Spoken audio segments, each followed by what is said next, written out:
Cualquier cosa que no quede clara, por supuesto, no solamente tienen el derecho, sino que desde mi punto de vista tienen el deber de plantear su inquietud, la necesidad de aclaración, intervengan.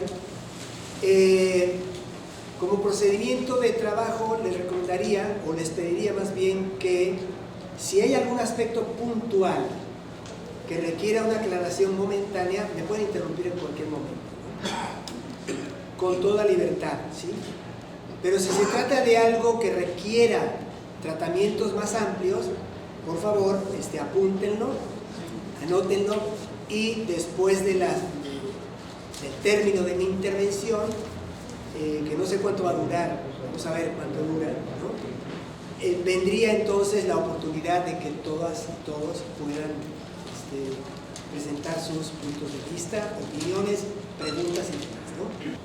Bueno, la sesión de hoy, la primera de toda esta serie de esta semana, como saben muy bien, versa sobre las nociones de razón, pasión y libertad.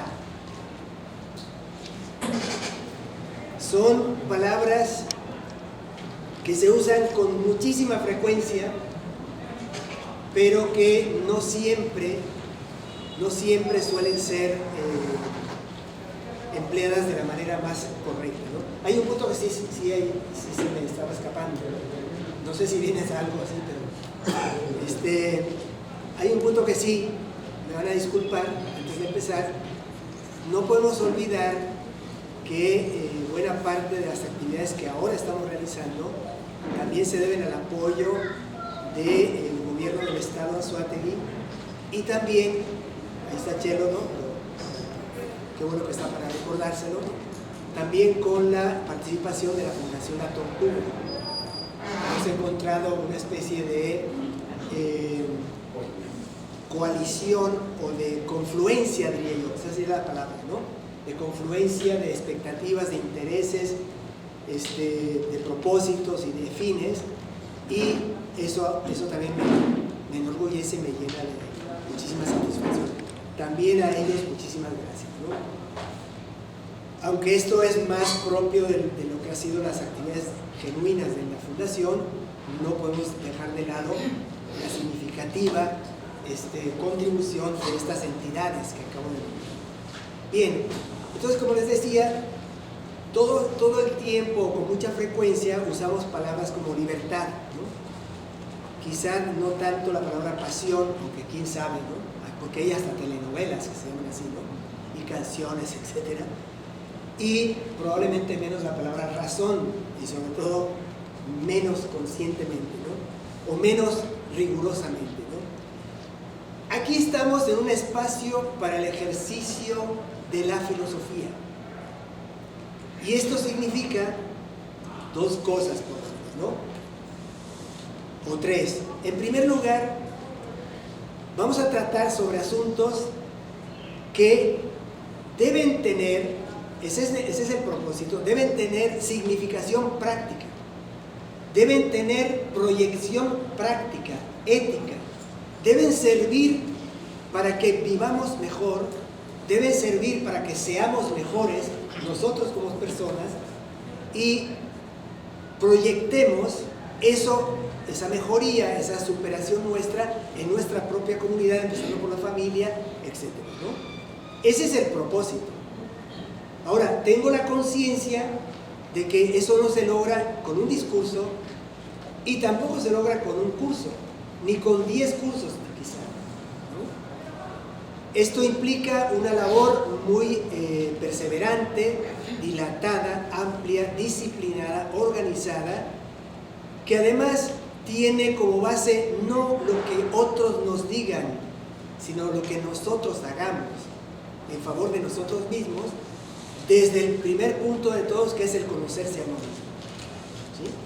Empezando por ahí, que se dice muy fácil, pero es una de las cosas más difíciles, ¿no?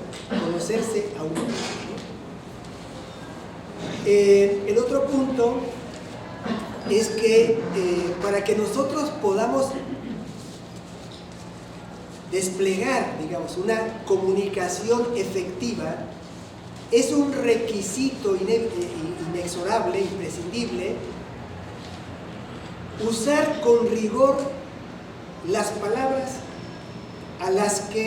de las que echemos manos, ¿no? Es decir, usar de manera precisa, clara, las nociones, las palabras y las ideas que estén expresando esas palabras para poder hacernos entender, para poder hacer que fluya el diálogo, ¿sí? Que es la única vía que conozco en lo personal para avanzar en el terreno de la filosofía y en el terreno de la ética. Y cuando digo diálogo, no solamente estoy hablando de de la palabra que va de uno hacia otro que está frente a mí, que eso significa diálogo, ¿no? La palabra que va de un punto a otro y viene y regresa, ¿sí? Diálogos en griego. No es simplemente una conversación, ¿sí? Sino que eso, que sí, efectivamente, con corrección se llama diálogo, también debe darse en el terreno personal, en algo que todos, por lo menos, sabemos o tenemos una idea en qué consiste, que es lo que llamamos reflexión, ¿sí? Platón, en un diálogo, en varios lugares, pero hay uno que es especialmente claro, en el diálogo titulado El Sofista, da una explicación, a mi modo de ver, hermosísima, muy bella, de lo que él entendía por la reflexión, ¿no? Dice uno de los interlocutores en ese diálogo, el diálogo del alma consigo misma, ¿sí? Esa es la reflexión. Así que, bueno, yo acepto, claro, esto implicaría entender qué es alma, ya vamos a hablar de todo eso, ¿no? Implicaría una serie de cosas, pero en principio, de entrada, por decirlo así, retengamos eso, ¿sí? No hay nada sin diálogo, en ningún terreno valioso de la vida, y en la filosofía mucho menos, ¿sí? Y ese diálogo no se da solo en la presencia de interlocutores que están delante de nosotros, sino también el diálogo interior, que es lo que llamamos reflexión, ¿sí? El diálogo del alma consigo misma, eso es la reflexión, eso es filosofía, o una buena parte de filosofía. Entonces, solo cuando se adquiere suficiente experiencia en este tipo de labor, se podría pensar que vamos avanzando en el terreno de la filosofía. Así que no soy demagogo, los que me conocen saben muy bien que no soy ningún demagogo. Me caracterizo más bien por decir las cosas demasiado derechas, demasiado frontalmente, a veces digo demasiado, ¿sí? Algunos quisieran que fuera un poquito más dulce a la hora de decir estas cosas, pero bueno, soy así, ¿no? ¿Qué voy a hacer, no? ¿Qué voy a hacer, no? Pero les digo esto porque ser filósofo o penetrar en el mundo de la filosofía no es atiborrarse de libros, ¿sí? No es estar leyendo miles y miles de páginas que sí hemos leído, sí las hemos leído. Y bueno, ojalá tenga vida para seguir leyéndolas todavía, ¿no? Pero eso no hace a la filosofía, eso no hace a la filosofía, de ninguna manera, ¿no? Ser filósofo no es andar asombrando a la gente con vocablos extrañísimos, que no solamente no entienden los que escuchan, sino muchas veces no entienden quienes les profieren. Eso es lo peor, ¿no? Eso es lo peor, ¿sí? Entonces, nada de eso es ser filósofo, ¿sí? Ser filósofo es, como en sus sentidos más radicales, ¿no? Dar razón del mundo, ¿sí? Logon didonai, decían los griegos. Dar razón de las cosas del mundo. Explicar el qué, el por qué, el cómo y el para qué. Esto significa preguntar, saber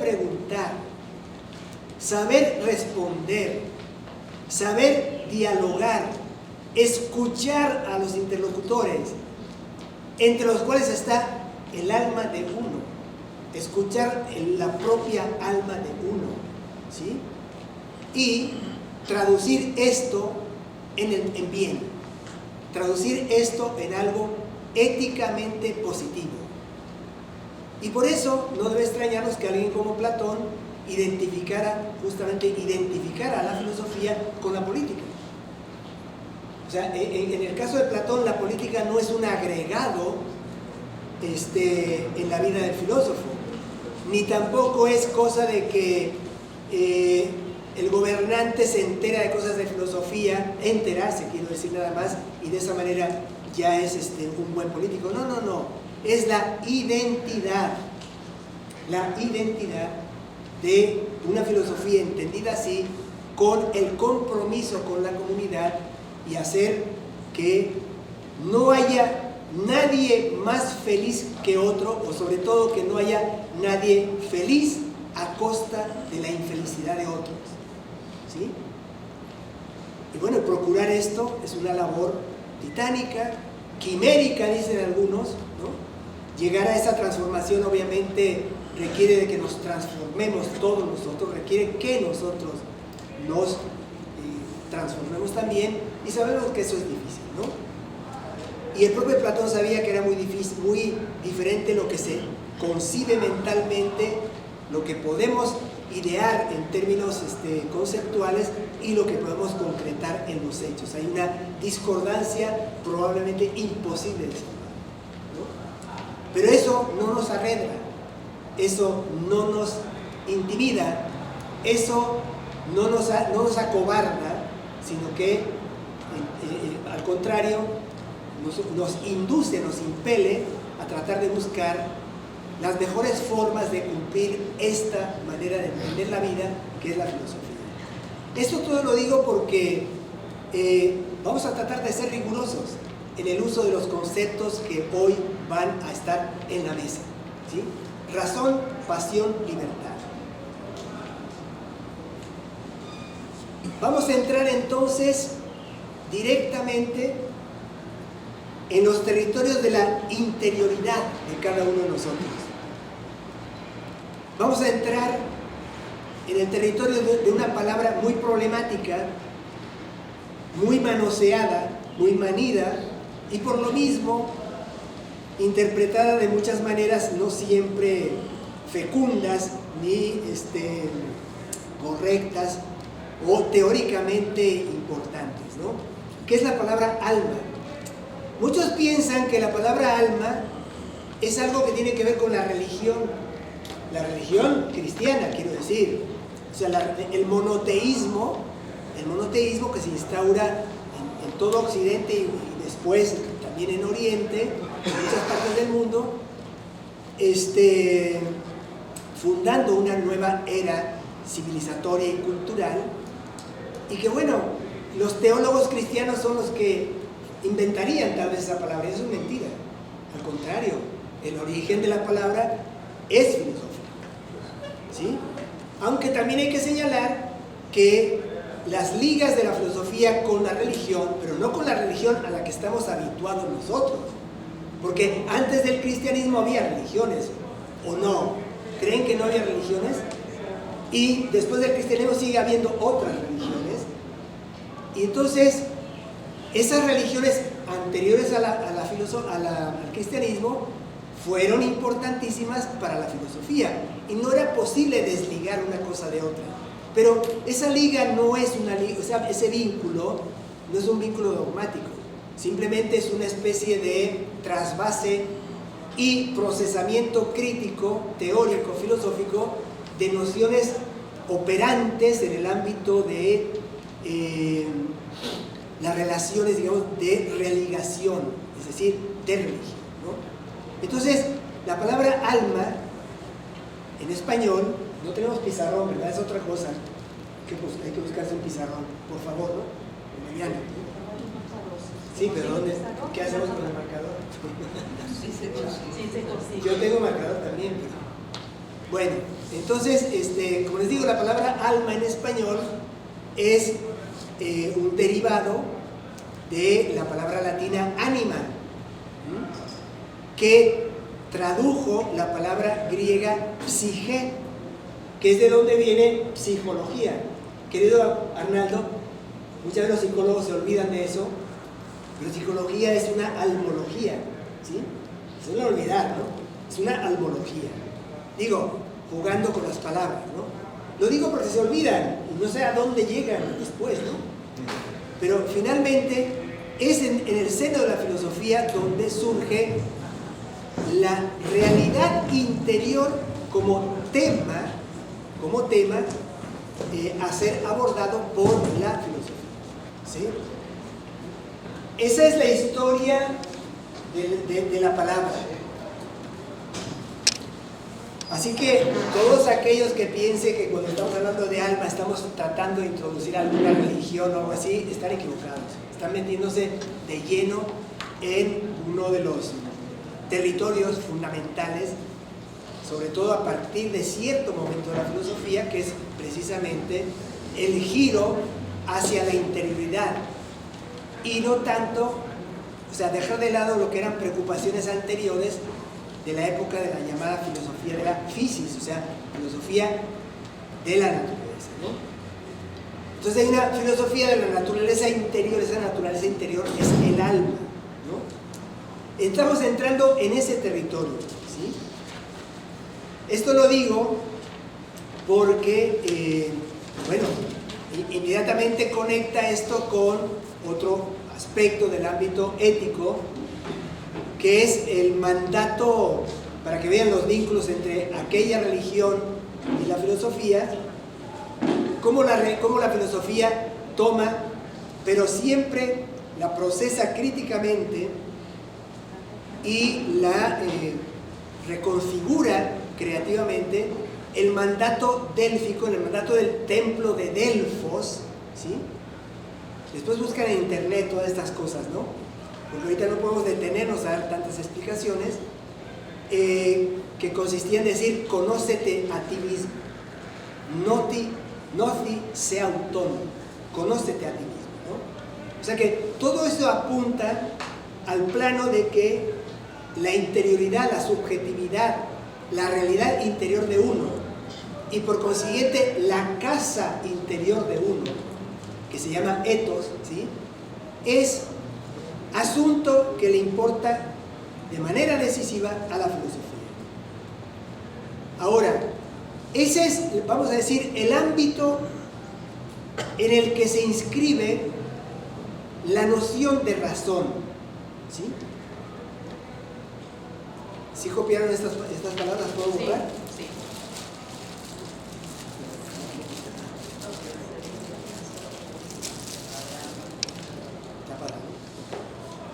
Bueno, después, como les decía, la razón entra en el ámbito de esta interioridad con muchas explicaciones y muchas teorías, ¿no? Que no vamos a detallar aquí. En este momento lo que nos interesa entonces es tratar de entender bien qué significa razón. Razón viene de una palabra griega igualmente, que es esta.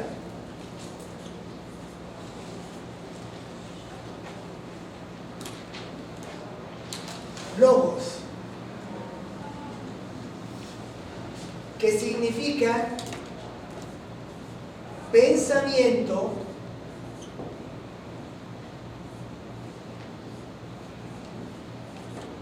razón y palabra, nada menos. ¿Se dan cuenta de la cantidad de significados que hay en una sola palabra? ¿No? Pero a nosotros nos interesa detenernos en la doble dimensión de la idea de razón. Vamos a llamarla así, una dimensión. Aquí viene una palabrota muy pomposa, pero bueno, hay que también acostumbrarse a eso y aprender a usarla, ¿no? La dimensión ontológica, estamos bien de nivel, Celia. Ontológica, es que Celia me dijo, no voy a escribir abajo porque no van a ver nada, ¿no? Y la dimensión, vamos a llamarlo así, epistemológica.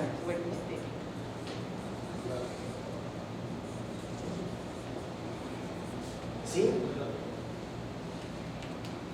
Para no detenernos tampoco demasiado, cuando hablamos de dimensión ontológica, estamos diciendo que la razón, entonces, ¿sí? Esta palabra, o sea, la palabra razón viene de la palabra latina ratio, rationis, que es traducción de logos. Los romanos tradujeron a los griegos. Y después, por supuesto, cuando se configura el propio español o castellano, se fueron traduciendo estas nociones al español, ¿no? Entonces, la palabra razón significa muchas cosas, pero aquí nos vamos a detener en la razón como la manera de nombrar el carácter articulado, armónico, organizado, ¿verdad? Y en ese sentido decimos racional del mundo. La palabra logos, por eso entonces, muchas veces en la tradición es sinónimo de la palabra, otra palabra aquí que es clave, physis, que es la manera de nombrar a la realidad natural, pero en su sentido más profundo, activo, creativo, vital, ¿no? Y los filósofos antiguos, y posteriormente muchos que han continuado su corriente, aunque no todos, ¿no? Ese curso, digamos, de pensamiento, consideran que no se puede disociar la naturaleza armónica y organizada, ¿verdad?, de su condición racional, y por eso se iguala physis y logos.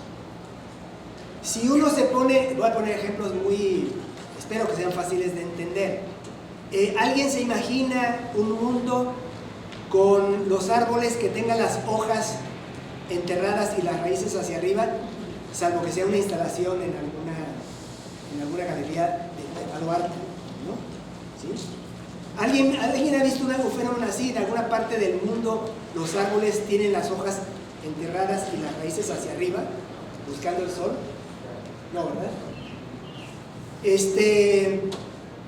¿Alguien ha visto, y esto lo podemos decir ahora con muchísima más propiedad, alguien que se salve de una determinación tan fuerte como la consunción de los días de uno y convertirse, después de haber sido un niño, en un anciano y llegar a morir? O sea, el ciclo de la vida y de la muerte, ¿alguien ha visto que se puede romper? Bueno, películas puede haber, podemos hacer lo que nos dé la gana con películas, pero estamos hablando del orden del mundo, ¿sí? Entonces, hay un orden del mundo.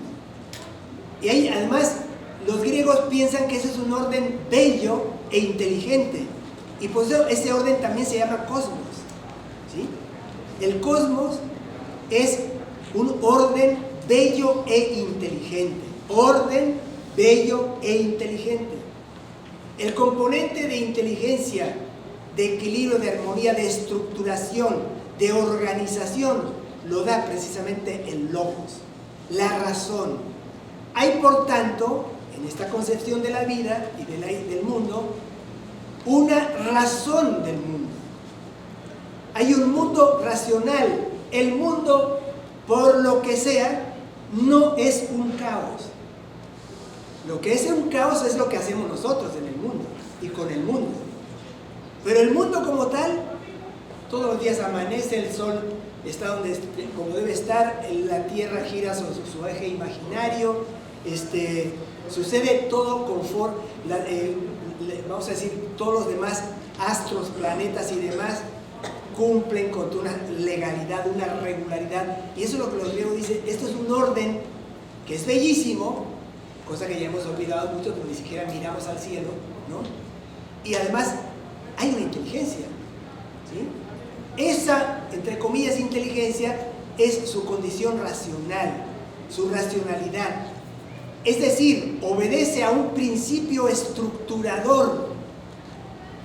Y ese principio estructurador es lo que se llama razón.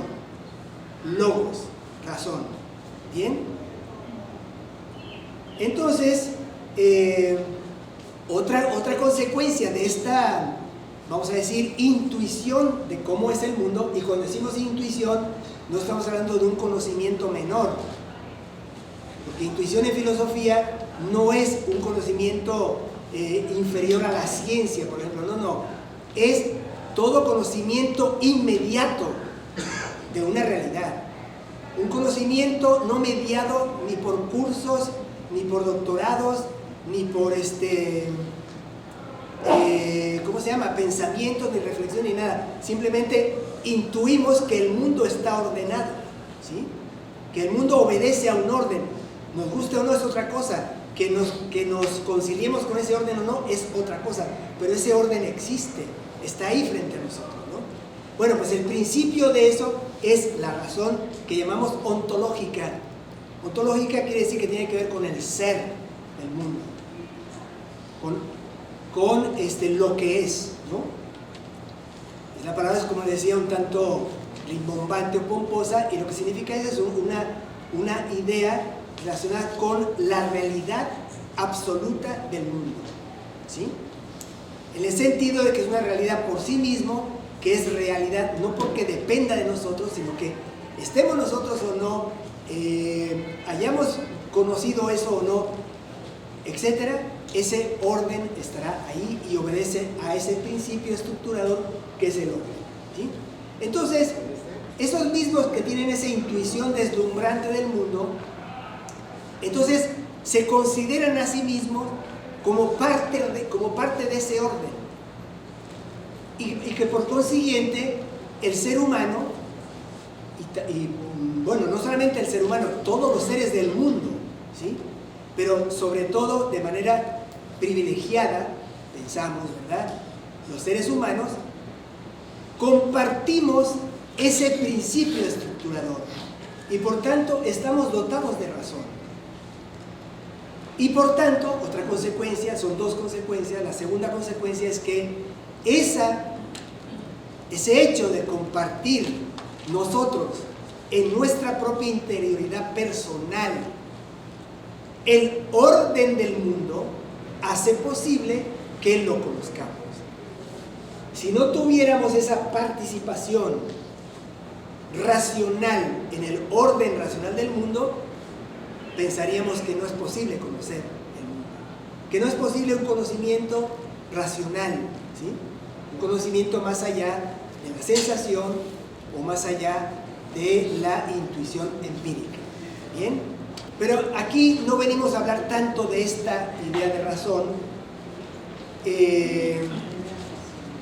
Como digo, nos conecta con la idea de la razón del mundo, la razón del universo, la racionalidad de la naturaleza, de la física, sino con la otra dimensión, ¿no? La dimensión que convencionalmente llamé epistemológica, se llama así, también otro nombre complicado, porque tiene que ver con los procesos de conocimiento, es decir, los procesos de acceso a una noción importante que se llama episteme, por eso se llama epistemología. Voy a orar.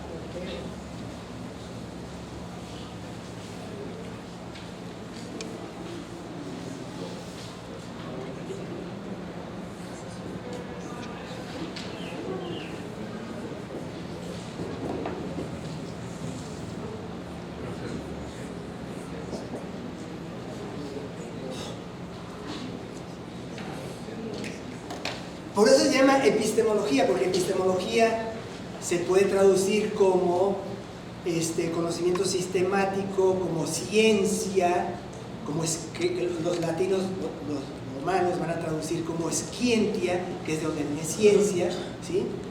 Entonces nos interesa hoy más esto por las potencialidades prácticas del conocimiento. No podemos actuar con corrección en el plano ético si no sabemos qué debemos hacer, si no tenemos un conocimiento adecuado de lo que debemos conocer, ¿no? No vamos a entrar en discusiones porque sería interminable literalmente interminable, sobre cómo opera nuestra interioridad, nuestra subjetividad, nuestra vida interior. Esto que tenía que ver, como decíamos, con el ámbito del alma y la conexión que tiene el alma como manera de llamar a esa realidad interior con la razón del mundo, con la racionalidad y con los requerimientos mismos de nosotros de tener conocimiento riguroso de las cosas, y que ese conocimiento riguroso, en último término, es lo que llamamos o consideramos un conocimiento racional, ¿sí? Entonces, cuando hablamos de razón como vamos a decir, potencialidad o capacidad en el terreno del conocimiento, tenemos que a su vez colocar la razón en el contexto de otras posibilidades del conocimiento, ¿sí? La primera posibilidad es la sensibilidad, es decir, la primera facultad de que estamos dotados, no solamente los seres humanos, sino todos los seres con un sistema nervioso mínimamente estructurado que les permita sentir. O sea, una lombriz, por ejemplo, tiene sensibilidad. Ustedes toquen una lombriz, un gusano, y van a ver que va a reaccionar como sensibilidad, ¿de acuerdo? ¿Sí? Entonces, también los seres humanos estamos dotados de esa capacidad o esa facultad que llamamos sensibilidad, de la que resultan sensaciones. No creo que esto requiera mayor explicación. Supongo que esto no requiere mayor explicación, ¿no? Pero nosotros no nos reducimos a sensibilidad. También tenemos otra facultad muy importante, que es, vamos a llamarla convencionalmente, entendimiento. Perdón, son las flemas, no pasa nada, ¿no? Entendimiento, inteligencia, tampoco. Son flemas rebeldes, no se dejan. Ya las conozco. Entonces, ¿en qué consiste la función del entendimiento? Esto que también podemos llamar convencionalmente inteligencia. En la capacidad de experimentar lo que se llama técnicamente la intuición empírica. ¿Qué significa esto? Es una palabra también, un término muy complicado, ¿no? No significa otra cosa sino la capacidad, pongan mucha atención, la capacidad de captar, aprehender, ¿sí? de inmediato, todo el horizonte de realidad en el que nosotros nos desenvolvemos, ¿sí? Si yo abro la puerta y saco la cabeza, ¿qué es lo que voy a ver? Voy a ver una pared, una luz, una escalera, una cosa. Ese es el mundo. Estamos hablando de la facultad que Sócrates, Platón y demás reconocen, porque no están hablando de una nada, sino que eso está ahí. La opinión está ahí, no es una nada, ¿sí? La sensación está ahí.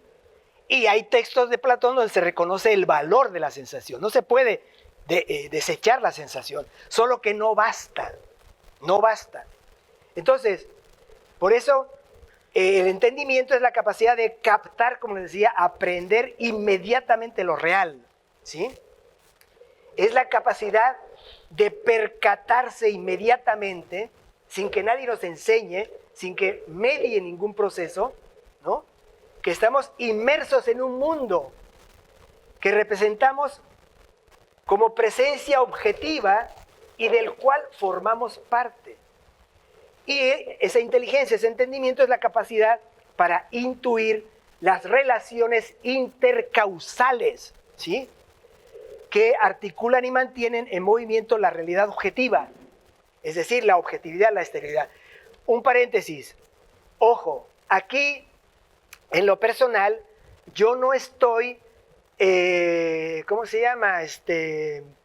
Explicando doctrinas de nadie, ni de Platón ni de nadie. Estoy tratando de ver cómo lo racional es imprescindible para la vida ética, pero para mi idea de lo racional es muy probable que esté en Platón, Sócrates, hace rato nombré a Heráclito y puedo estar pensando en modernos, etc. No solamente está Platón. Conste eso, no estamos aquí hablando de Platón, conste.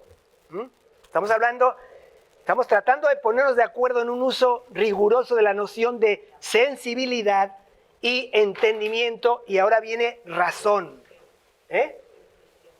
Intuición, ya dijimos, es la captación inmediata del objeto, de lo que representamos. Eso es una intuición. Después, bueno, pasa eso al discurso sentimental, ¿no? Y cosas así, ¿no?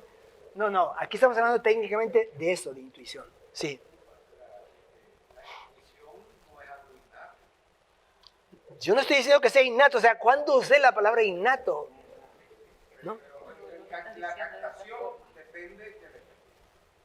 La captación depende de la experiencia. Bueno, a ver, yo te voy a poner ejemplos.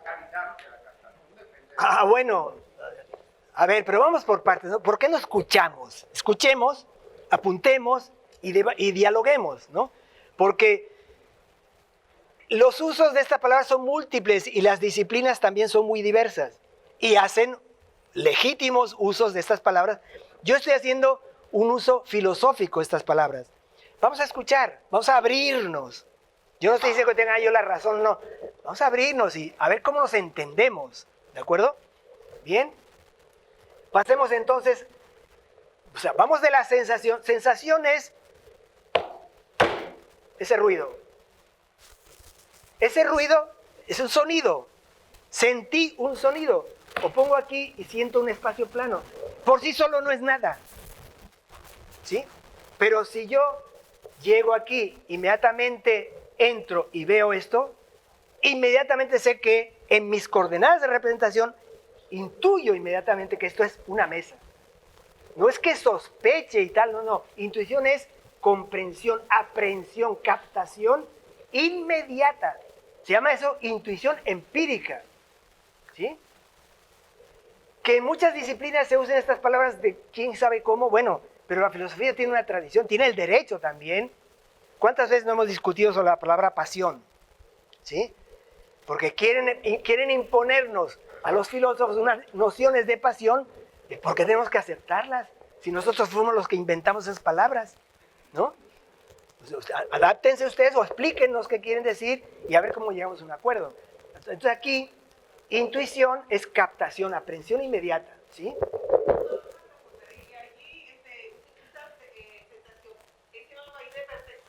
¿Cómo? Percepción es otra palabra. Cicerón tradujo ciertas nociones griegas, quiero recordar cuál en concreto, como perceptio, ¿no? Si no me equivoco, Cicerón es el inventor de esa palabra, ¿no? Que es, sí se puede entender, pero dense cuenta de las confusiones que se arman, ¿no? ¿Cuántos no confunden la sensación con la percepción? Yo aquí estoy diciendo, no confundamos. No, miren, esto o esto es sensación, sentida. Por sí solo no es nada, pero cuando alguien dice, alguien aplaudió, inmediatamente vi que alguien aplaudió, eso no es lo mismo. Entonces hay una distinción. Esa última distinción se llama intuición empírica, ¿sí? En cierta tradición filosófica, por lo menos, ¿sí? Muy anterior a los usos actuales, ¿bien? Ahora, que algunos prefieran decir percepción y tal, están en su derecho siempre que aclaren cómo lo usen. No hay cosa más ociosa e inútil que discutir sin aclarar las palabras, ¿sí? Hay que aclarar cada uso. Es lo que estoy tratando de hacer desde hace un buen rato. Llevo 1 hora en eso. ¿De acuerdo? ¿Ah? Más o menos 1 hora, ¿no? Ok. Pasemos entonces. ¿Qué entendemos entonces ahora? La razón. No, la razón, ¿no? La razón entonces ahora sería entendida como, otra vez, otra facultad. Fíjense que estamos hablando de facultades. Eso en sí mismo ya nos coloca en cierta tradición filosófica. Facultades, capacidades, disposiciones, potencialidades, potencias, ¿sí? La razón entonces es la facultad del pensamiento, de la reflexión, de la interpretación, del juicio. Si alguien me ve a mí haciendo esto, no solamente escuchó un ruido y vio inmediatamente dando un aplauso, sino está diciendo, bueno, ese tipo ya se volvió loco, en plena conferencia hizo eso. Ese juicio ya es otro nivel de representación. Pero vámonos por partes, no nos entusiasmemos, ¿no? Ahí vamos, ¿no? Estamos hablando entonces de la capacidad para la abstracción. Abstracción. Formación de conceptos universales. ¿Qué significa abstracción? El proceso, literalmente, de abstraer. ¿Abstraer qué? Bueno, es una noción viejísima, aunque se llamara como se llamara. Olvidarnos de los signos particulares distintivos de los objetos del mundo. Ejemplo, esto es un borrador. Se supone que hay millones de borradores en el mundo, millones, ¿no? Unos son de otro, ese es negro, puede ser verde, azul, rojo. Uno puede ser más gordo, más flaco. Uno puede ser de quién sabe qué material aquí y quién sabe qué material acá, ¿no? Y así tenemos una serie de cualidades, escuchen esa palabra, cualidades, ¿no? Que singularizan este borrador. Y cada borrador va a tener una serie de cualidades que singularizan a cada borrador.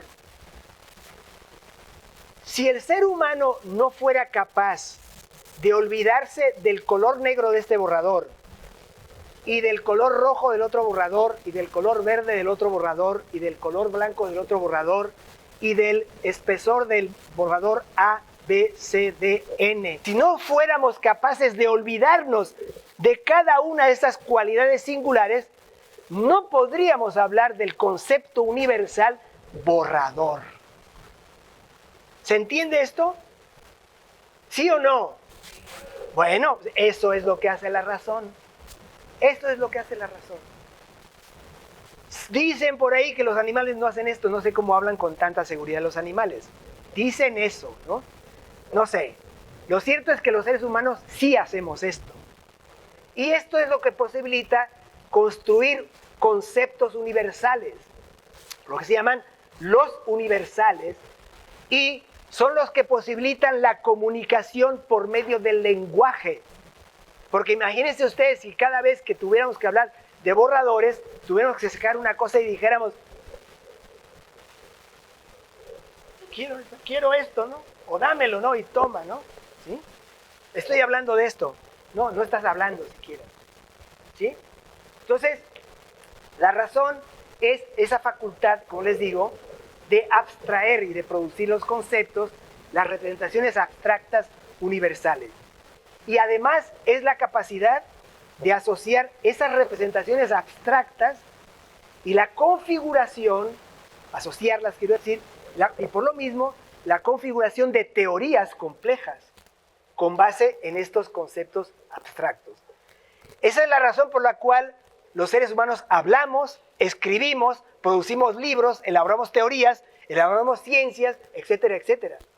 Y comunicamos todo esto. Y hay todo un aparataje sustentado en esta facultad que ahí sí los animales no muestran que tengan, ¿no? Pero quién sabe que tengan. Quién sabe que tengan. No hablan, ¿no? No pueden hablar, etcétera, ¿no? Bueno, buena parte de las operaciones de la razón consiste, y aquí viene lo importante para el aspecto ético, porque aquí nos hemos movido exclusivamente en el plano, vamos a decirle, de la representación y en el plano, por tanto, epistemológico, ¿no? Aquí viene lo más directamente conectado con la ética. Buena parte de las operaciones de la razón consiste en evaluaciones de lo que acontece y nos acontece. Es decir, de lo que es un acaecimiento, el evento, el suceso, lo que ocurre, la manifestación, la expresión, la aparición, la mostración, el desocultamiento, la revelación, el accidente de acquidere, ¿no? No de un siniestro, ¿no? Sino de que algo contingente sucede, ¿no?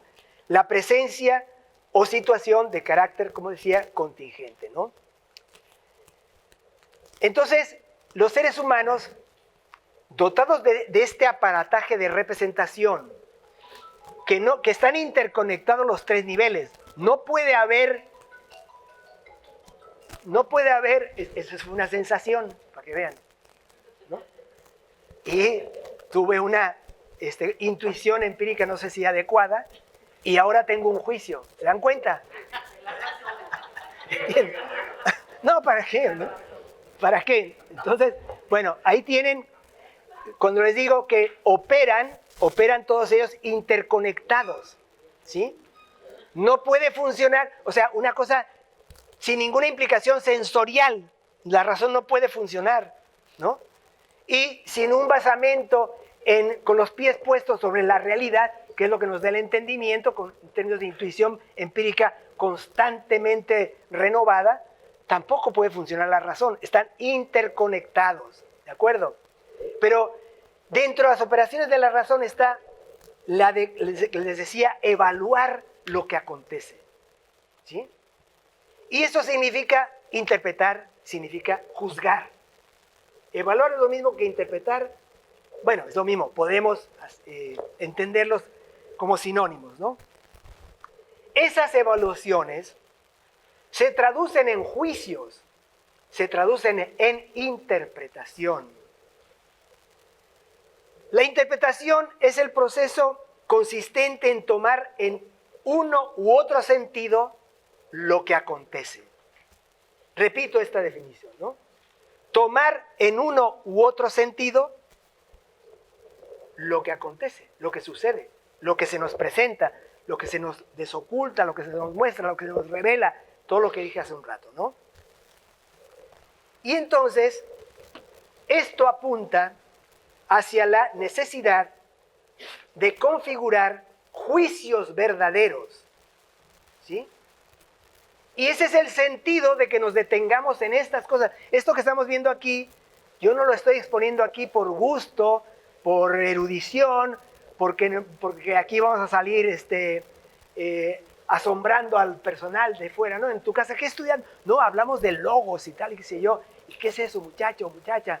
No, y está todo el mundo ahí apantallado con ese asunto. No, no es para eso que estamos viendo esto. Estamos viendo todo esto para aterrizar en el punto de que no podemos vivir virtuosamente, no podemos vivir bien, no podemos vivir éticamente de forma adecuada, ¿sí? Si no somos capaces de elaborar, generar, configurar juicios verdaderos, ¿sí? Y entenderíamos por juicios verdaderos los juicios abstractos, ¿sí? Las representaciones abstractas que se atienen al principio de razón. Es decir, responden a referencias claras y rigurosas de sentido. Y eso es lo que hace entonces al juicio verdadero. Aquí hay muchas cosas por definir, ¿sí? Muchas cosas por definir, ya lo sé, ¿no? Apunten y después aclaramos, ¿no? ¿Bien? Bueno, entonces, ¿qué es lo que sucede aquí? Si la razón es esta capacidad de conceptualizar y de llevar a niveles de abstracción y de pensamiento y de reflexión y de juicio lo que acontece y lo que nos acontece, esto nos lleva al plano precisamente de la interpretación de lo que pasa en nuestra vida interior, ¿sí? Y aquí es donde se presentan todos los problemas imaginables desde el punto de vista ético, ¿no? Algunos suponen, no sé con qué autoridad, lo han dicho, lo han escrito y tal, ¿no? Que por ejemplo los animales, como viven en el presente y tal, sí pueden tener manifestaciones, expresiones de dolor, pero el único que realmente sufriría es el ser humano, ¿no? Lo cual entonces haría de la razón, en lugar de una ventaja, casi como una desventaja, ¿no? Bueno, son apreciaciones muy aventuradas, muy arriesgadas. Yo no voy a entrar en esas honduras, ¿no? Pero sí quiero que tengan en cuenta que aquí, por vía de la razón, entramos al mundo del sufrimiento. Y ese es el punto que nos lleva a la ética. O sea, ¿por qué sufrimos? Bueno, las explicaciones son, podemos dar todo un curso acerca de esto, ¿no? Pero para por lo menos dar un primer paso, ¿no? Para dar un primer paso, sufrimos porque lo que acontece y lo que nos acontece es sometido a interpretación por nosotros. Lo que acontece y lo que nos acontece por sí solos no significan nada. Nada. Que yo me salga por aquí ahorita y los deje botados ahí, como acontecimiento, no es más que esto que acabo de decir. ¿De acuerdo? Pero a la cantidad de juicios que esto significaría. Bueno, se volvió loco este tipo, ¿qué le pasó? Se hartó de nosotros, fue por nosotros, la culpa es nuestra. El tipo no es lo que creíamos, es una decepción, qué lamentable. Millones de juicios sin parar, ¿sí? Eso es lo que realmente acontece, y también sobre eso la razón está permanentemente operando. O sea que es un continuo, porque todo esto que estoy describiendo aquí de manera analítica no es que primero sucede así, después sucede así, no. Todo esto es una vitalidad y una complejidad imposible de analizar en los hechos. Imagínense lo que sería describir una emoción, describirla, el proceso de configuración de una emoción o de una pasión. Entonces, interesante de todo esto, lo interesante de todo esto es que hemos entrado, ¿sí? Bienvenidas y bienvenidos al mundo del sufrimiento. Entonces, el deseo me estuvo motivando, impulsando, tengo un motivo, me estuvo impulsando, me estuvo valorando, toda una serie de procesos alrededor de eso, ¿verdad? Y al no poder cumplir con eso, si no tienes armas, y no hay otras armas que no sean racionales desde mi punto de vista, para afrontar eso, lo que viene es el sufrimiento. Tú lo has visto, Alma Río, tú lo habrás vivido incluso. No me digas que no, todos lo hemos vivido. Y si no, te llamamos al club, ¿no? Incorporémonos al club. Todos vivimos permanentemente esto. Y hay un pensador, por ejemplo, que Schopenhauer, que todavía se da el tupé de decir, estoy influyendo, en esto reconozco que hay mucho de lo que acabo de decir tiene que ver con él, ¿no? Pero dice, bueno, incluso en el caso de los que le va mejor, que logran satisfacer sus deseos, ¿qué pasa con eso? Pues cuando satisfacen bien sus deseos todo el tiempo y tal, lo que viene es el aburrimiento. ¿Se dan cuenta de en qué mundo estamos? ¿No? Entonces, también el aburrimiento es una modalidad de sufrimiento. Así que en todo esto está desempeñando una función importante la razón, ¿sí? Tanto para afrontar la situación como para generar las condiciones de eso. Es decir, la razón junto con el deseo es vamos a decir, una dupla, ¿no? Una pareja, una combinación que está en el fondo del sufrimiento. Ahora, el sufrimiento, si es así, quiere decir que es un dato de la existencia. Un dato significa algo dado, un datum, algo que está dado, ¿no? Y que por tanto forma parte de la existencia y forma parte del mundo. Estamos, por decirlo así, la palabra suena un poco fuerte, pero eso, condenados a desear, condenados a representar racionalmente, condenados a manejar de forma X la razón, y de esa manera estamos siempre afrontando el asunto del sufrimiento. Por eso decía yo que en el plano de la representación, la razón es la que está conectada con el sufrimiento, ¿sí? No sé, Alma Ríos, si con esto tienes una idea de qué estamos hablando, ¿no? ¿Sí? Una idea, porque esto es una maravilla de tema, ¿no? Bueno, entonces, ¿qué es lo que acontece? Decíamos que la razón trata de interpretar, juzgar lo que acontece y lo que nos acontece. ¿Qué es lo que nos acontece? Pues permanentemente nos acontece afecciones. Hay cosas del mundo que nos afectan. Y afectar aquí significa desde los teléfonos que sonaron aquí, es una afección. Mis tímpanos fueron afectados. Hasta el que tose afecta a los que están desagradablemente. Disculpas, ¿no? Disculpas, no sufran tanto por mis toses. Y desde situaciones que son desgracias en la vida de todos nosotros, ¿no? La muerte de un ser querido, acontecimientos sociales, políticos, económicos que nos afectan, que tienen efectos en nosotros. Eso es lo que nos pasa, eso es lo que acontece, eso es lo que nos acontece, ¿no? Junto con estas afecciones en general o asociadas a las afecciones, tenemos las emociones. Yo me fijaría mucho en el significado etimológico de la palabra emoción, ¿no? Que para mí las emociones son algún modo de interpretación de las afecciones, ¿sí? Que derivan del verbo latino emovere, ¿no? De ahí viene emotio, de la misma manera que de movere viene motio, moción, ¿no? Que significa pues mover desde un punto a otro, retirar, desplazar, sacar algo de su lugar normal y habitual, hacer mover, impresionar, sacudir, agitar la interioridad. ¿Sí?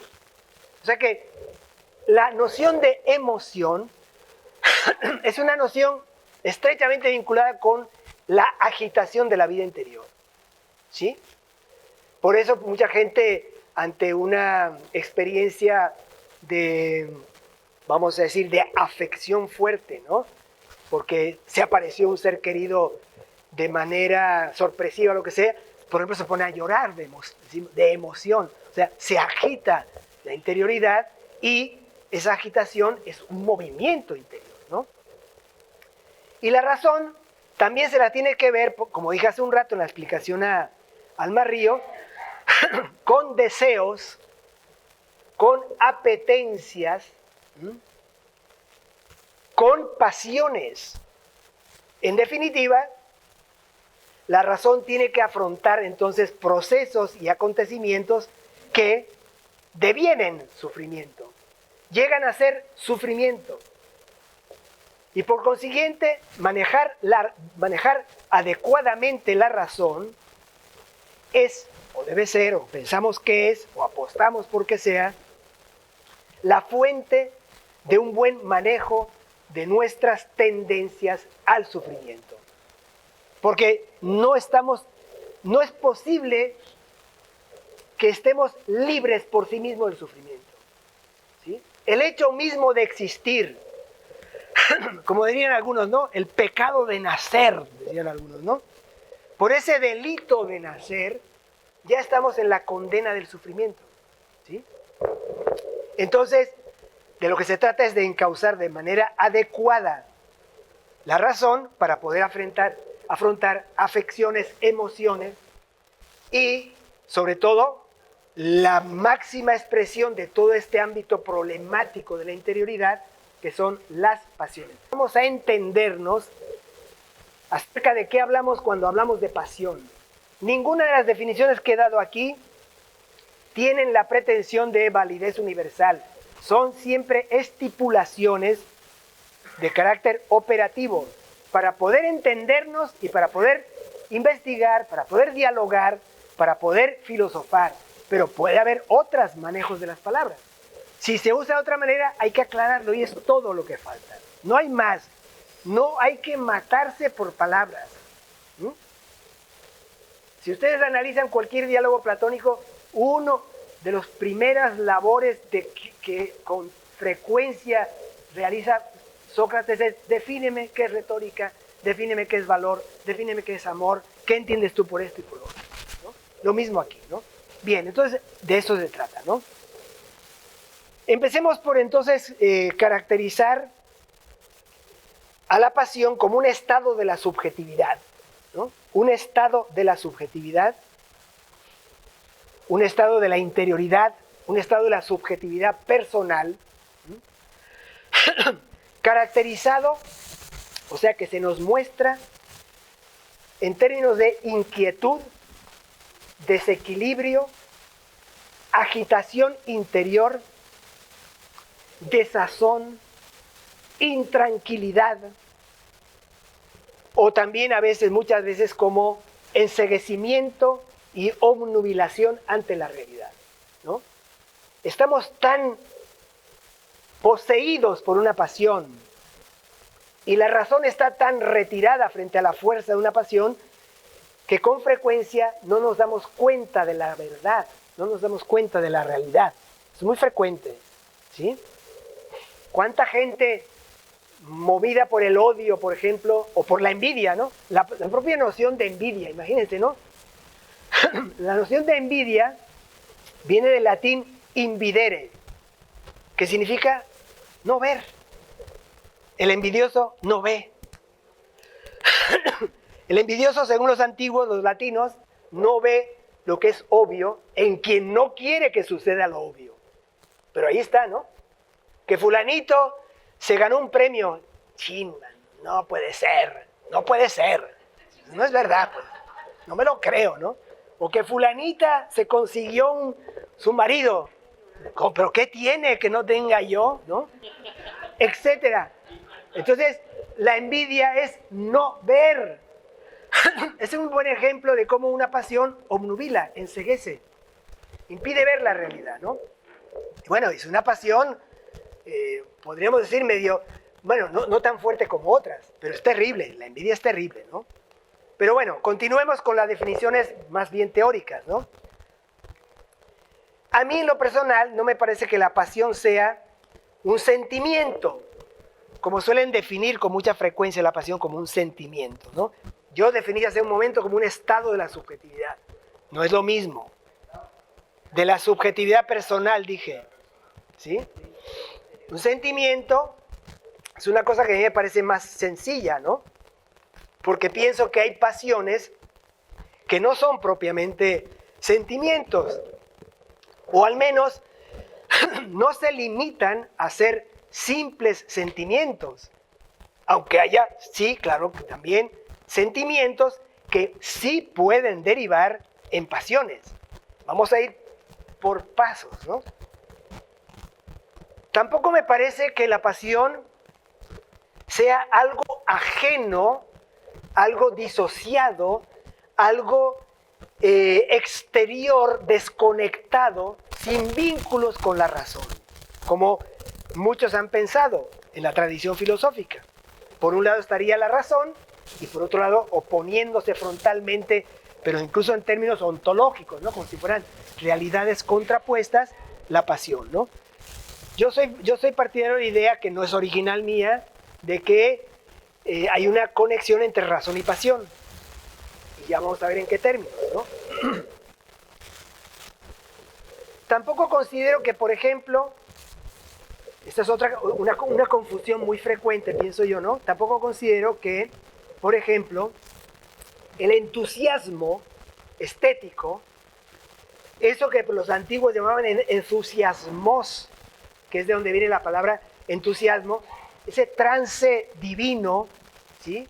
En la experiencia estética, como por ejemplo cuando el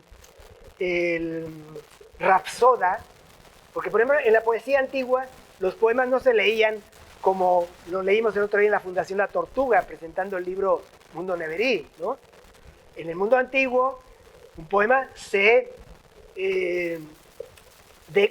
declamaba como, casi como una canción, ¿no? Y tenía toda una serie de normas. Y entonces, para que operara bien un poema, tenía que haber un estado de empatía entre el rapsoda, o sea, el que declama, y los oyentes. Y ese estado, que también se da en la tragedia, ¿no? Como cuando Aristóteles habla de la catarsis, ¿no? Donde hay un estado de, vamos a decir, de descarga y de purificación, etcétera, de crisis generado por un estado entusiástico. Entusiástico significa de posesión divina. Eso no me parece a mí una pasión. Eso me parece una cosa 1000 veces más hermosa. Ya quisiera yo el entusiasmo, que me venga el entusiasmo. Entusiasmos del mundo, acercaos a mí, ¿no? Eso es otra cosa, ¿de acuerdo? Es una posesión de la divinidad, inspiración, etcétera, etcétera, ¿no? Tampoco el fervor erótico, ¿sí? Como algunos piensan, claro, muchas secuelas del fervor erótico pueden derivar en pasiones, pero no es lo mismo. O sea, no es lo mismo el impulso natural a un despliegue erótico, que es natural y es espontáneo y es natural y es hermoso y es bello, etcétera, a las consecuencias que eso vaya a traer y que suele traer. Son montones de consecuencias. Hay que diferenciar una cosa de otra, ¿bien? Tampoco lo que algunos llamaban, sobre todo en la época renacentista, el furor heroico, ¿no? Que se parece mucho al entusiasmo que decía hace un rato, que está presente en los discursos como el banquete de Platón, ¿no? El fervor erótico, el furor heroico, etcétera, ¿no? De hecho, los del Renacimiento se inspiraron mucho en Platón, el Platón de banquete, concretamente, ¿no? Ni tampoco el ímpetu arrollador en el despliegue de algunas virtudes, ¿no? Como por ejemplo el de la, voy a usar una palabra un poco problemática, algunos lo consideran una especie de vicio, la temeridad guerrera, ¿no? Cuando hay gente con coraje, con valentía, con valor, ¿no? Ahí no podemos hablar de una pasión como tal, sino un impulso positivo, un impulso que además, una cosa muy importante, es que generalmente todos estos estados a que hago alusión aquí, el furor heroico, el fervor erótico, el impulso, la temeridad guerrera, etcétera, etcétera, el entusiasmo estético, son momentáneos, ¿sí?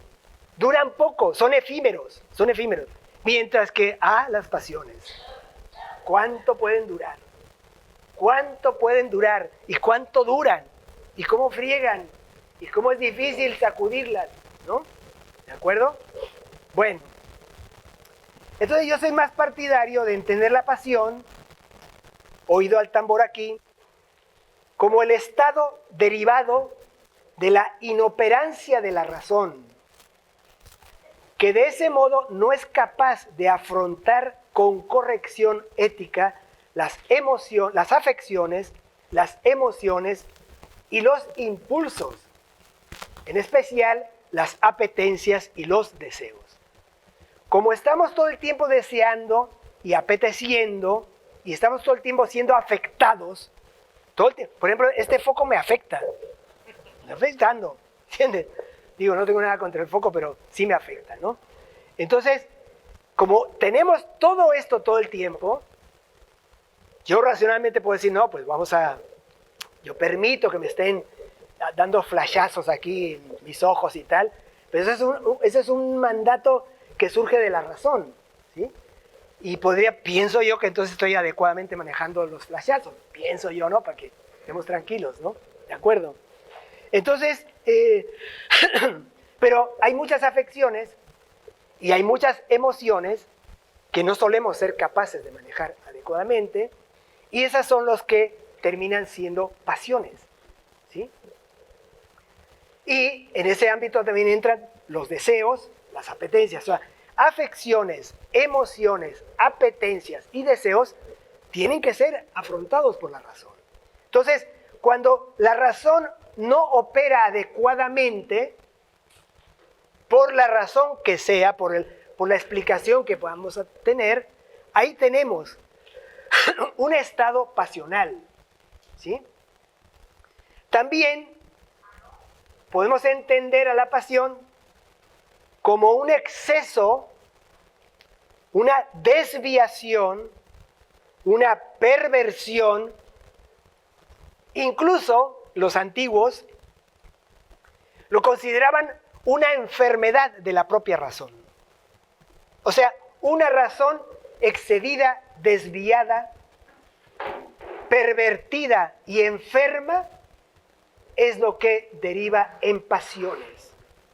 Así que todos tenemos la capacidad, todos tenemos la facultad racional, pero no todos somos capaces de hacer uso adecuado de esa facultad. Y en la medida en que la razón no opera adecuadamente frente a afecciones, emociones, de apetencias y deseos, en esa medida estamos abiertos al riesgo de la pasión, ¿no? Ahora, entonces ¿por qué la razón no es más operante ante esto? Bueno, porque puede estar desviada, puede estar dañada, puede estar enferma, puede estar pervertida, puede estar excedida, ¿no? Etcétera, ¿no? Ahora, la pasión, ¿cómo?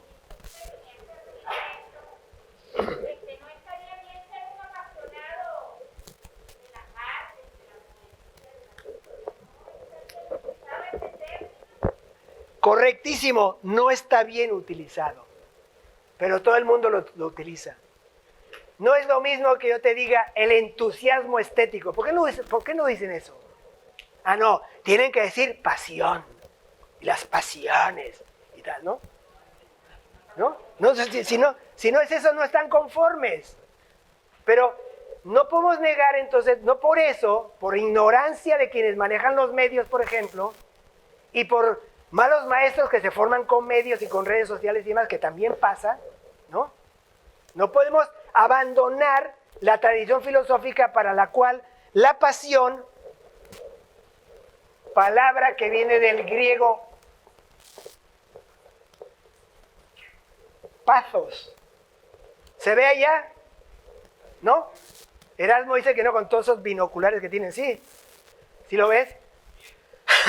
Pathos. De ahí pasa al latín como passio, passio passionis, y pasa al español como pasión. Ahora, ¿qué entendían los griegos como pathos? Dos cosas. Que bueno, en la traducción al español no hay otra palabra mejor y parece una especie de reiteración, pero es importante el matiz que introduce la palabra pasividad. Esto no es $1, ¿eh?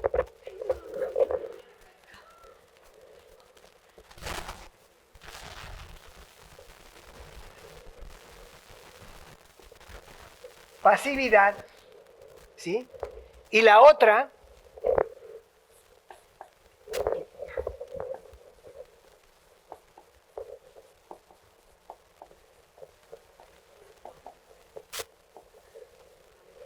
cuando, por ejemplo, hablan de la pasión de Cristo, ¿tú crees que están hablando de lo que tú decías? ¿Cómo te llamas, por favor? ¿Crees que están hablando de eso que tú decías? Pasión de Cristo. ¿De qué estaban hablando? De un padecimiento, ¿sí? Un gran sufrimiento, ¿de acuerdo? Entonces, una razón inoperante, debilitada, enferma, desviada, excedida, pervertida, etc., bueno, puede derivar en la pasividad ante las afecciones, ante las emociones, ante los deseos, ante las apetencias, etc. Entonces, gobiernan tu ser, ¿no? Eso es para lo que en un antiguo era un apasionado. No es ninguna virtud, no es un elogio. Un apasionado para los antiguos no es ningún elogio, es un enfermo, ¿no? Pero además es que está padeciendo, tiene una enfermedad, ¿sí? Por eso la medicina habla de patologías. Patología viene de aquí, queridas y queridos. De eso viene patología. Cuando va al hospital encuentran 1000 veces esa palabra. ¿Por qué? ¿Por qué la encontrarán? ¿Por qué será que la encuentran? Por lo que decía Erika, pues es padecimiento, es una enfermedad, ¿no? Ah, no, pero tenemos que olvidarnos de decir, no, hay pasiones buenas y malas. Son inventos posteriores. Son inventos posteriores que los antiguos no aceptarían jamás. ¿De acuerdo? Porque desvirtúa por completo el esquema de raciocinio que está ahí. ¿Sí? Bueno, entonces finalmente podemos decir que la pasión es lo contrario de la acción y es un padecer. ¿Sí? Es un padecer, es un sufrir, es un estar enfermo, etcétera, etcétera. En general, para los antiguos, no hay pasiones buenas y malas. Todas las pasiones son malas para los antiguos, quiero decir, ¿no? Después ha pasado cualquier cosa, ¿no? Pero aquí estamos hablando, al principio dije claramente, no soy ningún demagogo, venimos no a un picnic, sino a una sesión rigurosa de filosofía, ¿sí? Y hay que manejar las cosas con rigor, ¿bien? Entonces, para los antiguos, como les digo, no hay pasiones ni buenas ni malas, y de hecho, las pasiones son lo único, para ciertas escuelas y corrientes, serían lo único que cabría considerar como mal absoluto. ¿Sí? Es decir, el mal en sí. Lo que se presenta como malo por sí mismo, ¿no? Filósofos radicales como los estoicos, por ejemplo, consideraban que la mayoría más amplia de los seres humanos, incluidos ellos mismos, eso sí, tenían esa, ¿cómo se llama? Pues fue una actitud, vamos a decir, de autocrítica, ¿no? La gran mayoría de los seres humanos, incluyendo los propios filósofos estoicos, consideraban que los seres humanos somos unos enfermos, ¿sí? Justo por no saber lidiar con las pasiones, ¿sí? En consecuencia con esto, la filosofía se presenta como una vía de curación. La filosofía se presenta como una vía de salud, ¿sí? Obviamente de curación y de salud del alma. Porque hay un detalle que se me olvidó al principio. Todo esto está centrado en un principio cardinal, ¿sí? Que consiste en reivindicar al alma, lo que habíamos definido como alma, ¿se acuerdan? Esa interioridad. El alma como el principal objeto de atención de todos nosotros, de todos los que estemos interesados por la filosofía y por la ética, el principal objeto de atención es el alma. No es el carro, no es el trabajo, no es la familia, así lo digo, ¿no? No es cualquier cosa, el prestigio, la gloria, el dinero, el honor, no es nada de eso lo principal, lo cual no quiere decir que no tenga importancia. Lo cual no quiere decir que si tú te ocupas en primer término de tu alma, lo demás funcionará mejor, ¿no? Pero en principio, el objeto o punto de atención principal para el filósofo, sobre todo en el aspecto ético, es el alma. Quien no esté consciente de esto y además quien no se dirija a conocerse a sí mismo como un conocimiento del alma propia, pues está frito. No puede avanzar en el terreno ni filosófico ni ético, ¿no? Bueno, entonces, la filosofía aparece por consiguiente como una salud del alma, como una terapia del alma, como curación del alma, ¿no? ¿De dónde proceden, según ciertas escuelas y corrientes filosóficas, las pasiones? Eso que hemos definido como pasiones, ¿no? Podríamos decir que hay 4 grandes fuentes que están, que son 2 parejas, en el fondo, ¿no? 2 parejas, 4 en total, pues 2 por 2, ¿no? El dolor y el temor son una fuente de pasiones. El dolor y el temor, ¿no? ¿Qué significa esto? Que como sentimos afecciones dolorosas, es muy probable 2 cosas. Primero, que la afección del dolor sea demasiado fuerte y que no sepamos procesarla. Y eso se configura entonces como una pasión. Pero aparte de eso, por lo mismo, por la experiencia del dolor, tenemos la tendencia al temor. Y el temor permanentemente está punzándonos, ¿sí?, en términos de afecciones posibles, o sea, adelantos de afecciones, ¿sí? Y puedo poner ejemplos. En el caso del dolor, una de las cosas que éticamente resultan menos recomendables es la queja. ¿Por qué? Porque la queja permanentemente está actualizando el dolor.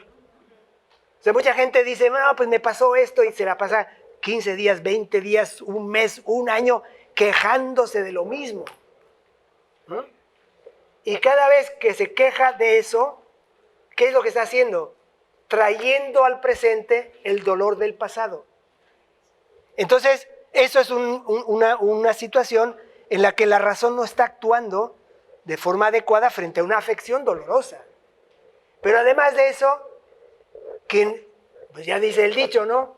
Cuando alguien ha sido picado de culebra, hasta cualquier bejuco parece culebra. Entonces, el temor permanentemente está induciéndonos ¿a qué? A un adelantamiento de un dolor que no se ha dado y que presumimos que se puede dar y que por lo mismo nos está constantemente generando sufrimiento y dolor, ¿sí? Esa dinámica, ¿no?, del dolor cumplido y el temor del dolor por cumplir, que en alguna forma terminará también cumpliéndose, quizá en quién sabe en qué variante, genera a su vez más dolor, y así permanentemente entonces hay una dinámica sustentada en estas dos grandes fuentes de pasión, que son el dolor y el temor. Las otras dos fuentes son aparentemente contrapuestas. Bueno, de hecho son diferentes, obviamente son diferentes, pero finalmente también derivan en algún tipo de pasión, ¿no? Que son el goce y el deseo. El placer cumplido, el gozo, y el deseo. Por las razones que le explicaba yo hace un rato a Alma Río, ¿se acuerdan, no? Al estar todo el tiempo deseando, y entre que no cumplimos y nos frustramos, y cumplimos y volvemos a querer, ¿sí?, estamos sometidos a la dinámica del deseo. ¿Por qué? Porque el goce vivido, el haber disfrutado en algún momento, nos impulsa a volver a querer el disfrute. Y eso no siempre es conveniente o no siempre es positivo desde el punto de vista ético. O sea, si a alguien le gusta, qué sé yo, vamos a suponer que a alguien le guste un vaso de vino, ese gozar un vaso de vino puede convertir a alguien en un alcohólico, ¿sí?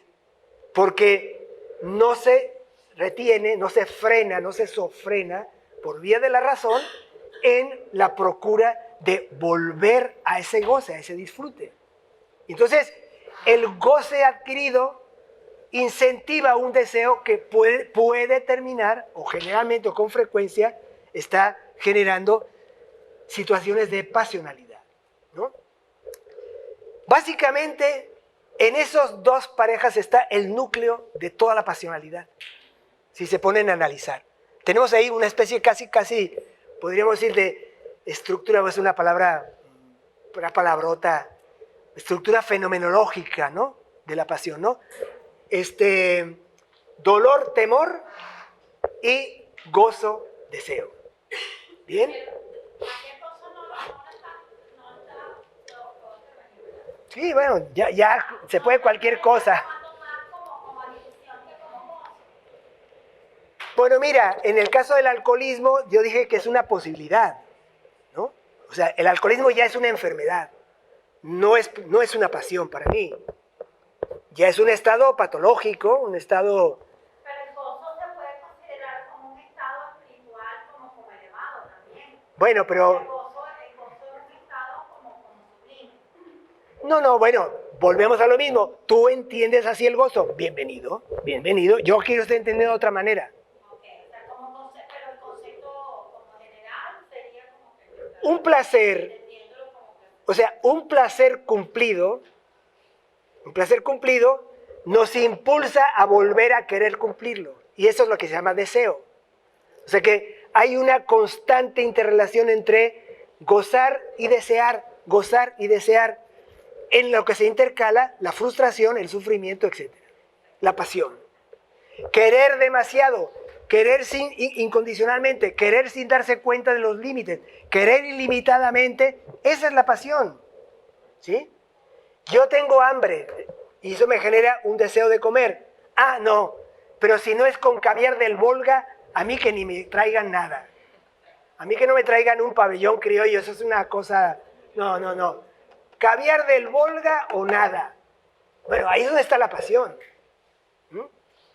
Yo al comer satisfago un deseo, recibo una compensación, un placer, ¿sí? Y eso me induce a buscarlo y a desear. Pero en ese camino pasan las posibilidades de la pasión. Es todo lo que estamos diciendo. Que hay una dinámica constante entre dolor y temor y placer y deseo. Y que ahí es donde está, vamos a decir, el foco de configuración de situaciones o estados, prefiero decir estados pasionales. Échelo. De eso estamos hablando, ¿no? Yo les dije hace un rato, estoy usando las palabras estipulando nociones, estipulando. En filosofía se llama estipular, proponer un uso en los términos. Hay otros, dependiendo de contextos, dependiendo de disciplinas, dependiendo de intereses, de lo que sea. Aquí estamos en esto, ¿no? Bien. Veamos entonces ahora, ¿qué ejemplos o qué casos son así muy claros de pasionalidad, ¿no? Bueno, en primer lugar, hay que decir que todo lo que sea desmesurado, ¿sí? Todo lo que sea desenfrenado, todo lo que sea desbordado, carente de control y de contención, eso es pasional. Yo sé que a algunos esto les suena así como, híjole, pero qué duro. Pues sí, qué duro. ¿Quieren seguir como están? Sigan. No tengo ningún problema. Pero después no digan, es que yo sufro eso, pero, pues ponte a trabajar para que eso no te suceda, ¿no? Que me encanta esto y lo otro, muy bien, pero pon medidas, ¿sí? Todo con medida. Meden hagan, así se llama en griego, meden hagan, todo con medida. Los griegos son los maestros de la medida, ¿sí? ¿Ok? Entonces, todo lo que sea desenfrenado, carente de control y tal, a muchos les encanta, ya lo sé, a mí también me ha encantado, ¿sí? Pero es antiético. Si queremos meternos en la ética, es una disciplina. Y yo no vengo a decirles aquí, no, un rato sí, un rato no, esto es. Y como decía, ya saben quién, el que quiera oír, que oiga, ¿sí? El que quiera oír, que escuche, ¿de acuerdo?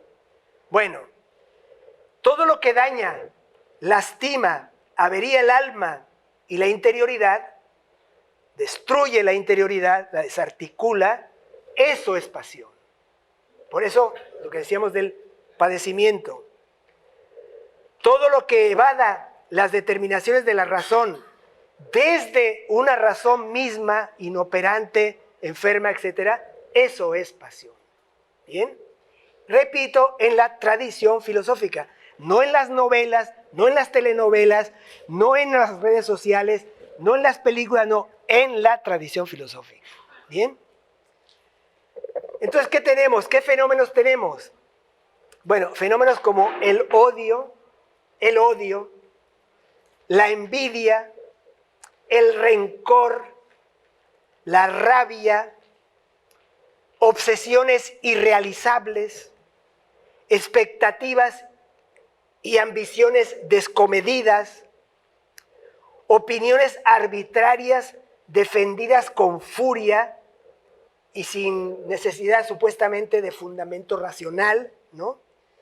La procura de placeres insensatos y la consiguiente evasión de deberes y esfuerzos disciplinados, la inquina personalista, la tendencia a calumniar para dañar, el encono, el afán de perjudicar a quien se considere enemigos, la maldad, la malevolencia, o sea, malevolencia significa literalmente mala voluntad, ¿no? Que es el peor mal seguramente, ¿no?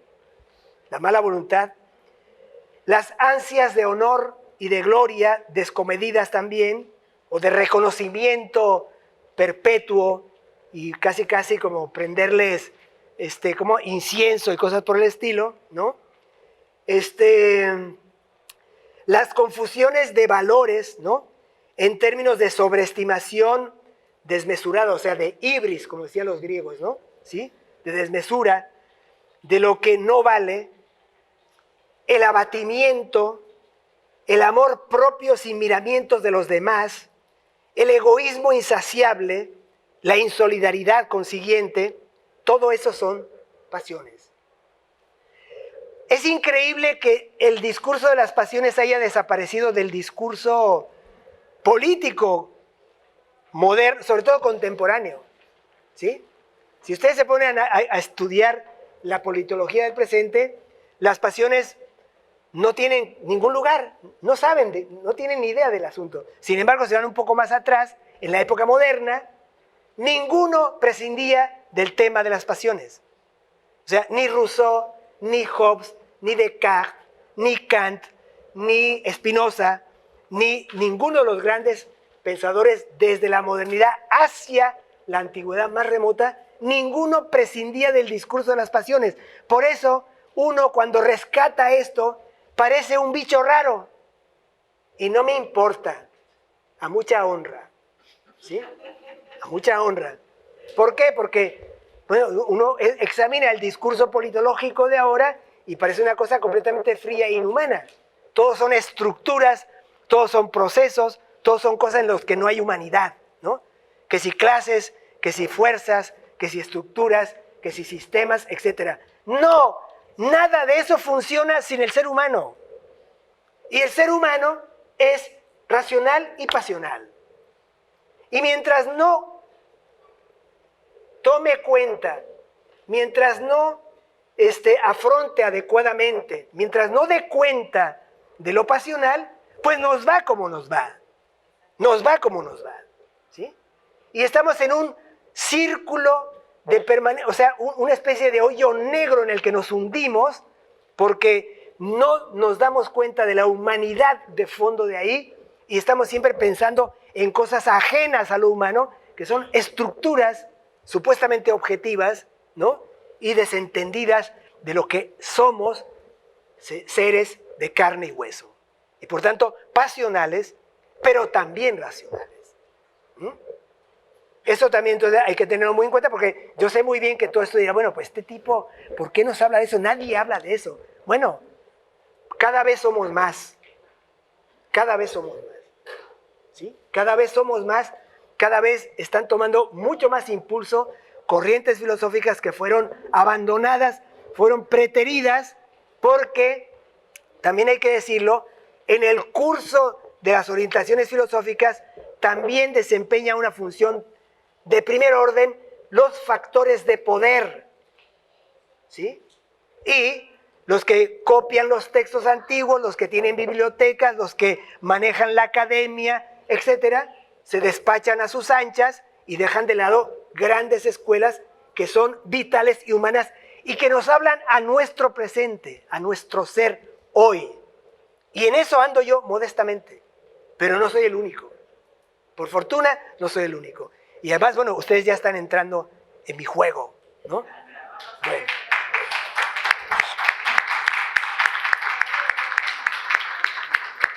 Termino rapidísimo entonces con la noción de libertad, ¿no? La noción de libertad más común ya la conocemos, ¿no? Aunque se le atribuye, generalmente se le suele atribuir al gran emperador cristiano oriental, o sea, ortodoxo finalmente, que era Justiniano, ¿sí? El que asienta el gran imperio de Oriente, como tratando de llevar a Roma hacia el oriente, da una definición que es la que usan, por ejemplo, todos los abogados, los que están en política, etcétera, que es la posibilidad de actuar sin que exista ningún obstáculo legal ni de ninguna otra índole, ¿sí? La posibilidad de acción y por tanto la posibilidad del despliegue del deseo, podríamos decir, sin que haya obstáculos, ni legales, ni de ninguna otra índole, pues en decisiones políticas o lo que sea, eso es lo que normalmente se suele entender por libertad.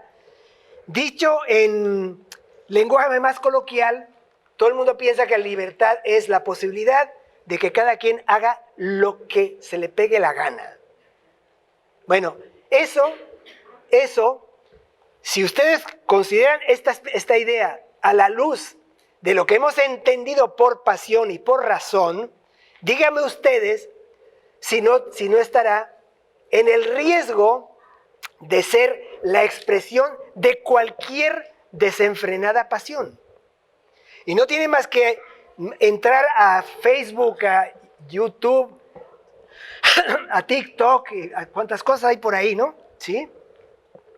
Para que se den cuenta de cómo esta idea de hacer lo que me dé la gana, y existe una libertad supuestamente absoluta, que no sabe ni siquiera emplear adecuadamente, lleva a mostrarnos la gran cloaca de pasiones que hay ahí. ¿Sí? Por consiguiente, ¿es eso realmente una libertad? Cuando estás actuando no porque tú realmente hayas decidido actuar deliberadamente y racionalmente, con fundamento en una dirección, sino, no, yo hago lo que me dé la gana. Bueno, pues eso que tú llamas gana se parece demasiado a una pasión. Demasiado. ¿Qué significa entonces libertad en este contexto?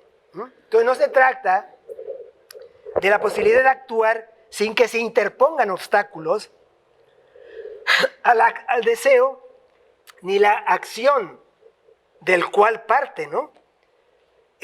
Del cual parte esa acción. Es decir, no consiste en hacer lo que nos dé la reverenda gana, ¿no? Porque la disposición a hacer lo que nos dé la gana puede responder a un antecedente pasional, ¿sí? Yo quiero fregar aquí a fulanita y a mí que nadie me lo impida porque me da la gana hacer esto. Y soy libre. ¿Cuál? ¿No? Entonces la libertad en este contexto es todo lo contrario. Entonces sería la condición subjetiva de la acción apegada, condición de la acción apegada a la razón. Es decir, no afectada, ni mucho menos determinada, ni dominada por ninguna pasión. Por ninguna pasión. O sea, solo hay libertad cuando somos capaces de que las pasiones no nos dominen. Por consiguiente, el gran propósito ético es alcanzar una libertad como condición de la conducta acorde con el orden de realidad, acorde con la razón, acorde con aquel logos. ¿Se acuerdan del logos? ¿Sí? Orden del mundo, interioridad articulada, conexión con esto, conciliación con uno mismo, racionalidad en la interpretación de las cosas del mundo. Cuando llegamos a eso, es cuando podemos decir que somos libres. Puedo poner ejemplos terribles en el sentido de que son duros, ¿no? Cuando Sócrates está siendo juzgado y lo condenan a muerte por historias que no voy a detenerme a detallar aquí, cuando ya la sentencia es de muerte, Sócrates responde: nadie puede infligir ningún daño a ninguna persona buena. Nadie puede dañar al sabio, nadie puede dañar al filósofo. Así que una afección tan tremenda como quitarme la vida, ¿no? Quien tiene un control racional de sí mismo, eso no tiene ningún problema. Bienvenido sea, y yo voy a la muerte en cumplimiento de mi propósito en este mundo, que es vivir examinando las cosas del mundo, examinando a los demás, examinándome a mí mismo, y eso es lo que llena mi vida. Si no se me permite hacer esto, me voy, pero nadie me puede dañar. Y todos los sabios piensan igual, ¿sí? El sabio en ese sentido entonces es inexpugnable. ¿Qué significa eso? Que es, o sea, ¿qué es lo que quería el tribunal que hiciera Sócrates? Que se hincara y que implorara clemencia, como hacían todos, porque era un tribunal, imagínense 500 tipos, 501 personas juzgando a uno solo, ¿no? Todo un escenario como para aniquilar a alguien, y lo que querían era que se inclinara, que se hincara y que implorara clemencia. Y dice, yo no voy a hacer eso, porque eso destruye mi alma, pasión, destrucción del alma. ¿Sí? Y no es mi destino en esta vida, así que me van a matar. Quién sabe si morir sea mejor o peor que este mundo. Nadie sabe lo que es la muerte, por consiguiente no es de sabios opinar acerca de la muerte. No opino acerca de la muerte y me voy, pero a mí nadie me está dañando. Nadie me está haciendo ningún daño. Ese es el colmo de la libertad. Ese es el colmo de la libertad. Cuando ninguna pasión puede dominarte. Incluso una pasión tan tremenda como el miedo a perder la vida. Lo dejo hasta acá, pues.